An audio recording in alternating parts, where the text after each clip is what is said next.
வணக்கங்க. டெய்லியும் குழம்பு ரசம் செஞ்சு சாப்பிட்டு போர் அடிச்சிருச்சு. சரி இன்னைக்கு வெரைட்டி ரைஸ் பண்ணிவிட்டு அதுக்கு சைட் டிஷ்ஷாக நாக்கு மீன் கருவாடு ஃப்ரை பண்ணிக்கலான்னு சொல்லிட்டு தான் செஞ்சுருந்தேன். இந்த நாக்கு மீன் கருவாடு க்ளீன் பண்ணுறது ரொம்ப ஈஸி. உங்களுக்கு தேவையான கருவாடு ஒரு தட்டில் எடுத்து வச்சுட்டு ஒரு சுடுதண்ணியை வந்துட்டு அந்த கருவாடு மேலே ஊற்றுனீங்கன்னா அந்த தோலெல்லாம் லேஸ் ஆயிரும். அதுக்கப்புறம் தலையை நல்லா கட் பண்ணி எடுத்துட்டு தலைப்பகுதியிலேருந்து தோலை உரிச்சு எடுத்தால் ஈஸியாக பிரிஞ்சு வந்துடும்.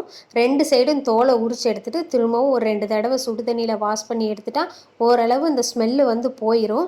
அதுக்கப்புறம் ஈரம் இல்லாமல் நல்லா தொடச்சி எடுத்துட்டு காரத்துக்கு தகுந்த மிளகாத்தூள் தேவைப்பட்டால் கொஞ்சமாக உப்பு சேர்த்துக்கோங்க. ஆல்ரெடி கருவாட்டில் உப்பு இருக்கும், நீங்கள் பார்த்து சேர்த்திக்கோங்க. இது கூடவே ஒரு 1/4 ஸ்பூன் போல் கார்ன்ஃப்ளவர் மாவு சேர்த்துக்கிட்டேன்.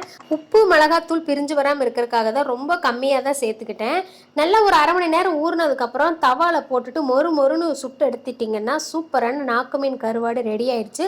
வெரைட்டி ரைஸ்க்கு சூப்பராக இருந்தது. நீங்களும் ட்ரை பண்ணி பார்த்துட்டு எப்படி இருக்குன்னு சொல்லுங்கள்.